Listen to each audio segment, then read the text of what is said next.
All right, just got finished doing my 30-minute Peloton ride.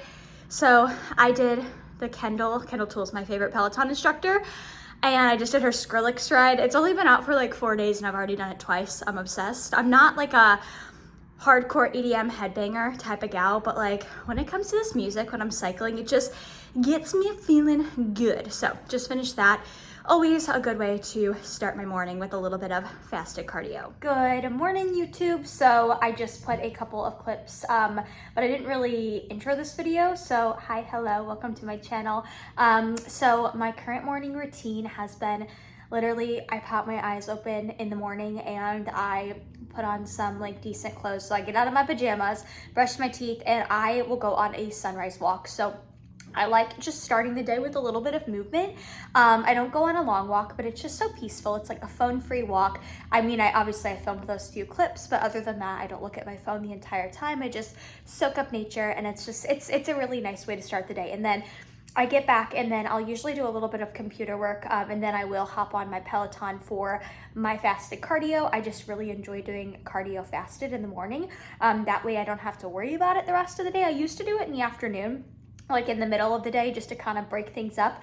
But I don't know, that was hard, because it's hard when you do cardio and you sweat so much too. It's like, I don't know, I just like to get it done first thing in the morning, and then that way I can like freshen up afterwards and then just go straight to work and do all of my video check-ins for my clients. So welcome to the video. I am going to just kind of take you through a day, and hopefully you enjoy this video, get something out of it. You'll probably feel like you're just kind of hanging with yours truly. So enjoy the rest of the video, you guys, and thank you for being here.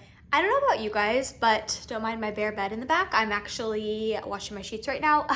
But I absolutely thrive when I write down my to-do list. So I have this physical list of like to-dos. I feel so good. I don't know what it is about it, but like just writing down what you have to get done, even if it is the simplest task, physically writing it down, like not even putting it in my phone, like physically writing it down and being able to check things off, like take that pen and cross my to-dos off. It feels so good. Highly recommend if you have a lot to get done and you want to make yourself feel good, write down all of your tasks, even if they are small, cross them off as you get them done. And like, I feel like it's an instant dopamine rush when you just get to cross something off. But that's what I'm doing right now, feeling so productive. I always just feel like when I make a list, I feel so much more productive when I make the list, but I can physically cross things off of it. Okay, I have to share some news with you guys, but first up, I'm gonna show you guys something that I love. I've talked about it before on this channel, but I figure it doesn't hurt to remind you guys. So I always get asked, like, how do I handle having a sweet tooth, especially in prep, or just how do I handle having a sweet tooth in general? And fun fact, when I was growing up, I had the biggest sweet tooth, and I remember making a pact with one of my best friends at the time, and we were like, we're gonna try to go a whole week without candy. And I remember that was so hard. Like, I could not even go a day without candy. And that was like middle school, early high school. So I used to be an addict. And it's a real thing that the more you eat sugar and the more you eat stuff like that, like the more your body craves it. And it's just so funny to think back about that now, because I can't tell you the last time I like had candy, but I don't crave it. But I'm gonna show you guys what I do to curb my sweet tooth. So first and foremost, PESCIENCE protein powder. I kid you not, this really helps with my sweet tooth because you can do a lot with it. I don't just drink it like a traditional shake or protein and water. Like, I typically will do other things with it, which I'm going to talk about in a sec, but all of the flavors seriously do taste like they say they do. So you know how there's protein powder out there that says, oh, it's, you know, like it says it's one flavor, but it like literally doesn't taste like that. Sorry, my hair crazy. But this protein powder is so delicious. My favorite flavor is the white chocolate macadamia, but I have exciting news. So they are actually going to be launching, PESCIENCE is launching their pumpkin pie flavor. Oh my gosh. And even if you are not a pumpkin fan, which I'll be honest, I'm not like a diehard pumpkin fan. I like pumpkin, but I'm kind of like an apple girl. I prefer apple pie over pumpkin pie. But it is probably my favorite protein from them because they've released it before they had it last year. So I'm so excited. It launches on, let's see, today is the 16th, the 18th. So that's Monday. So I should have this video out beforehand. So if you're watching this, you take this as a sign. Go to the PESCIENCE website, get their pumpkin spice or their pumpkin pie protein. They have it in vegan and normal protein. It is so good. I'm so excited for it to come out, but I digress. So I know I've talked about this before, but I'm going to show you guys. I am still doing the cold brew, my cold brew concoction.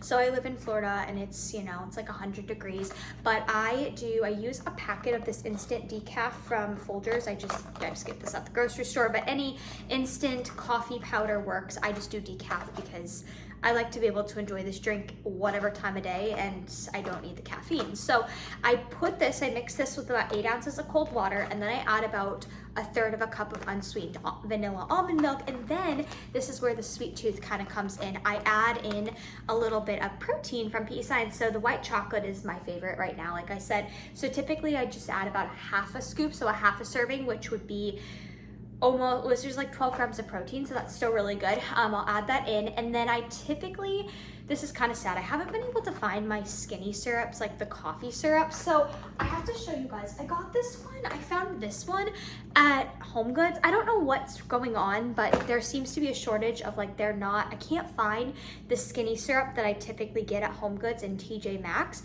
which is bizarre, but they had this one that's like the same concept, right? So I got it, and it's disgusting. So I don't know. I'm gonna maybe give it away if one of my friends locally wants it, but it is just, I don't like it. But typically I'll make that cold brew and I'll add in a little bit of a 0 calorie sugar-free coffee syrup.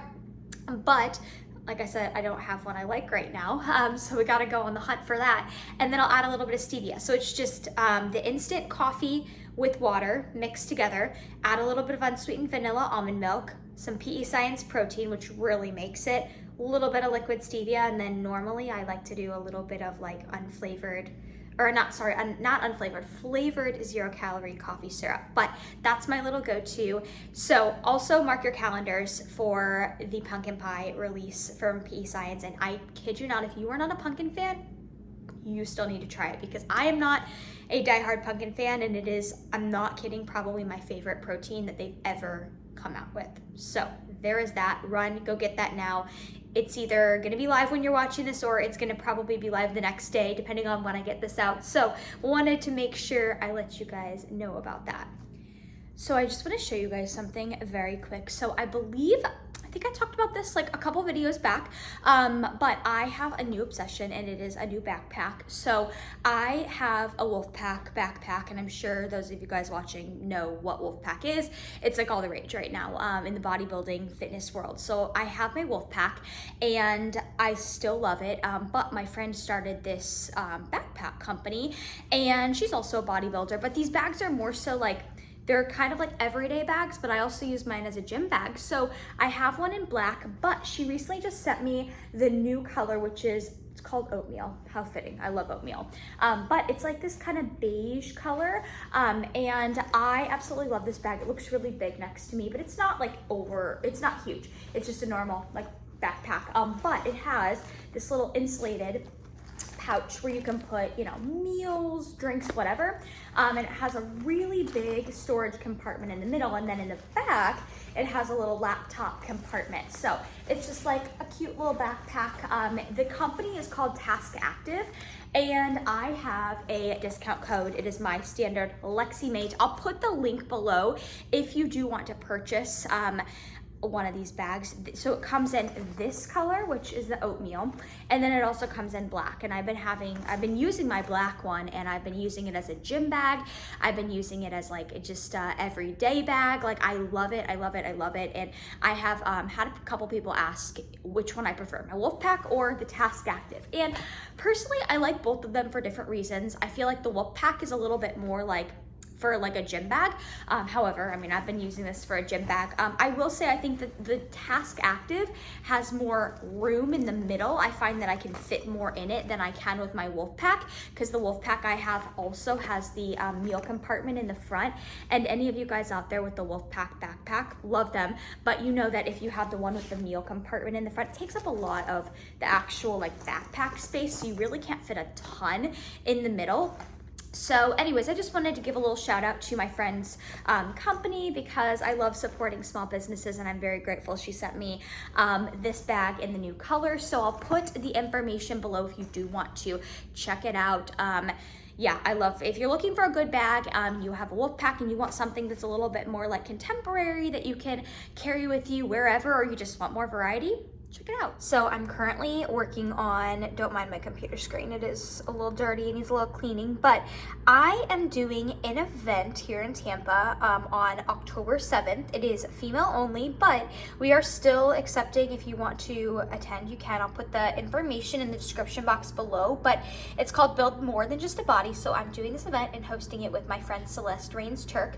So I'm working on the workbook right now. So this is what we'll hand out to all attendees. So I'm kind of working on some of this stuff right now, but this is on my to-do list for today. But if you're interested in attending, we did it last year and it was so much fun.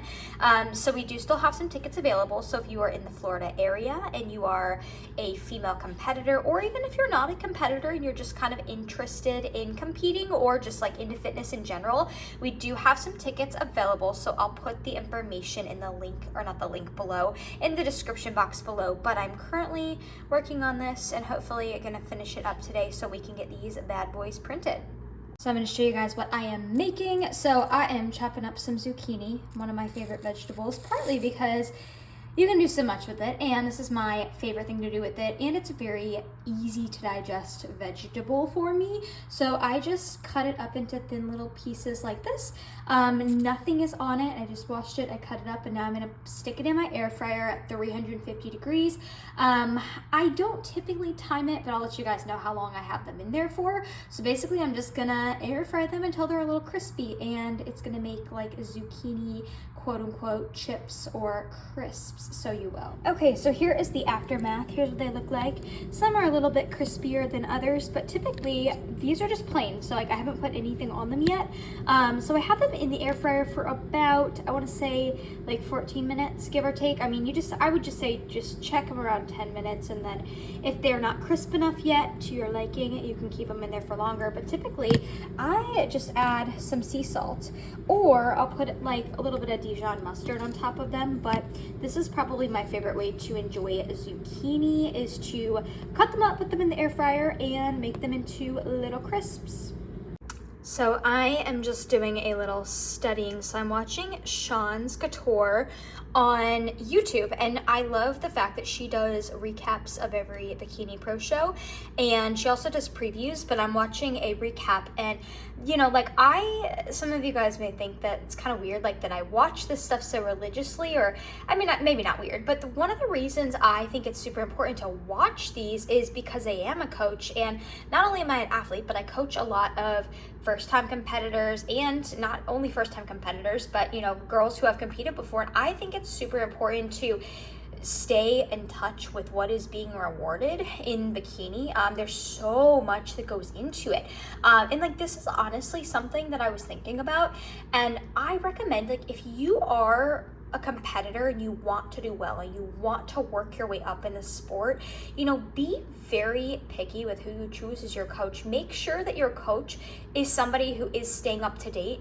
with like what the division, like how it's evolving. Make sure, you know, your coach is somebody, maybe they're not going to every show, but at least make sure they have like the knowledge of what's being rewarded, because bikini and bodybuilding in general is always evolving, right? So I think it's really important to watch these recaps just from a coaching standpoint. For me, I also just enjoy watching them. They're interesting to me, and I love Sean. So anyways, just wanted to share, that's what I'm doing right now, doing a little studying. I don't actually take notes or anything. I mean, I take mental notes, but I like watching these, and she does them every week. Okay, friends, so as per usual, I'm going to give you guys a little update, because I know a lot of you guys follow me on YouTube, and you followed like my competing journey this past year. So currently I'm about 5 weeks post show. I'll put my most recent progress pictures to my coach up here. So we are actually, he kept my food the same this week. I'm not eating a crazy amount of food, but I'm eating a very maintainable amount of food, we'll put it that way. So my carbs are in a spot that I'm very comfortable with. I feel like I'm not pushing food right now, but I also feel like I'm not deprived, if that makes sense. My cardio is very manageable. And right now, and he kept everything the same this week, partly because my digestion was just a little off. So he was like, we're not going to change anything because of that. But our goal, I can't remember if I said this in the last video, but our goal is to kind of fine tune some things the rest of this year, give my body a bit of a breather, a break from being so hardcore in a fat loss phase in prep, and then hopefully make my return stage in the spring. So that is the tentative plan, but I'm not set in stone on that. At the end of the day, if it doesn't happen, it doesn't happen. My body is, my health always comes number one. So if something were to happen and that timeline was not realistic anymore, I'm not going to be, super, super down and out about it. But that is kind of our goal right now. So basically that I put my progress pictures up there. I will put a little video clip from Coach Paul of what he said in this week's check-in, just to keep you guys in the loop. And then I will touch a little bit on weight gain, because I actually had somebody ask me to talk about that and how I deal with weight gain post-show and seeing my weight go up on the scale, and just some tips I have for that, because that's something that is part of bodybuilding. And I do think it's important, if you do intend to get into this sport, you intend to compete, that you have to be okay with seeing your weight change. I mean, you can't, if you are triggered by seeing that scale weight change, whether it go up or down, and you can't deal with the fact that you're not always going to be the same weight, then I think that, it's something to consider if the sport is for you. So anyways, I will talk a little bit about that in a bit, but I'll put a clip from Paul's video check-in from my check-ins this past week. We're probably going to be in a great position to compete early next year and be ready to be competitive to get a pro card. I mean, I think with your structure and your dedication, I think you're going to be. Okay, I also just realized that was a really weird glitchy clip. I'm not sure what was going on. It was not my phone. It was not my computer. I don't know. I guess the video platform that Paul uses to send check-in videos was being really glitchy. So disregard the fact that video was very spazzy. But anyways, that was just a little short clip from this week's check-in, and it got me really excited. Okay friends, so I wanted to wrap up this video talking about what I mentioned I was going to touch on about how to handle weight gain. So I had somebody that specifically asked me to talk about this on YouTube, which, by the way, I'm always open to any topics you guys want to hear me talk about, because I really, my goal with my YouTube channel is I want to entertain you guys. I think that's first and foremost. I hope that you watch these videos and you kind of feel like you're just chilling with me. I know I told my friend Maddie, shout out to Maddie if she watches my channel. She also has a YouTube channel, but I watch her channel sometimes when I'm just eating a meal, because I feel like I'm just sitting down with a friend. But I digress. That is part of my goal. I want to be able to entertain you guys, but I also want to provide value to you guys, and I want you guys to learn, stuff from my channel. I know I have a wide,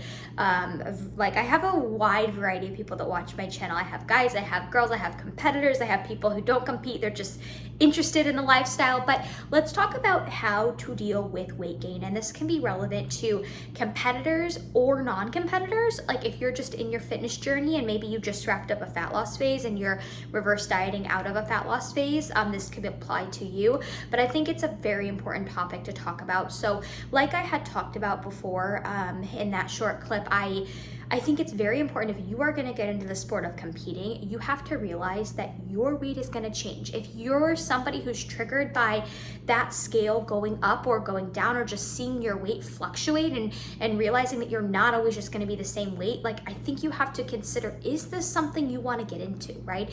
Because you as a bodybuilder, you have to be okay with seeing your weight go up and go down, right? You have to realize that there are phases to this journey, right? There's the phase of actually being a bodybuilder, where you're building your body and your weight's probably going to go up, and you have to be okay with that, knowing that that's how you put on muscle. And there are going to be phases where you're cutting back your weight and you're losing weight, right? So I think that the biggest thing that helps me is I just always try to think of, during a weight, when I'm seeing my weight go up, right, I always have to remind myself it's temporary. It is not gonna last for forever. Weight comes off, right? And I always remind myself, I'm like, Lexi, if you don't actively go through a building phase and gain weight, you are not a bodybuilder. You don't get to call yourself a bodybuilder if you don't actively build your body, right?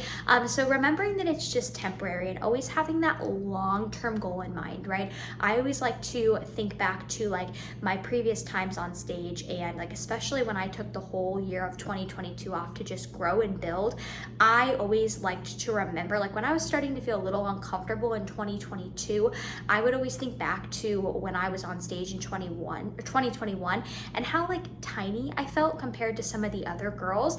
And I used that as my motivation to keep building and keep growing, knowing that it was temporary. And obviously this year I prepped, got the weight off, and you know, I had some improvements that were made on stage. So I think you just have to realize it's temporary.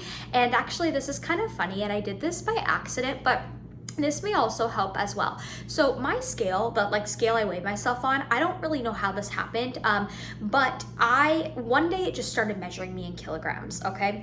And I typically measure myself in pounds, and it just, I don't know, it's on the kilogram setting right now. I don't know what I did to make that happen, but I actually was like, you know what, this is kind of helpful, because I weighed myself in prep in pounds, obviously, and now as I'm reversing out of my prep, I'm weighing myself in kilograms, and it kind of helps to see like a different number. I don't know, so that's just like a little kind of maybe thing you can try out if you're really struggling with that scale weight, especially like in an improvement season when you're gaining weight as a competitor. Maybe try to switch up the function of your scale, weigh yourself in kilograms, because psychologically sometimes seeing a different number, it won't get to your head as much, right? But those are my kind of best little tips for dealing with the weight gain. And like I said, I think you have to really realize that if you're gonna get into the sport and you're really, really struggling with like determining your self-worth off of that little number that literally all it does is tell how much you're pushing down on gravity, you know, I think you have to work on that relationship first with the scale before you get into competing, right? But that is my little take on that. But I'm gonna wrap up this video. I hope you guys enjoyed it as always, and if there's anything you guys want to see from me in the future, comment below. But thank you for joining me as I embark in my little mini building season. Lots of good stuff to come, and I hope that wherever you guys are at in the world, you have a great rest of your day.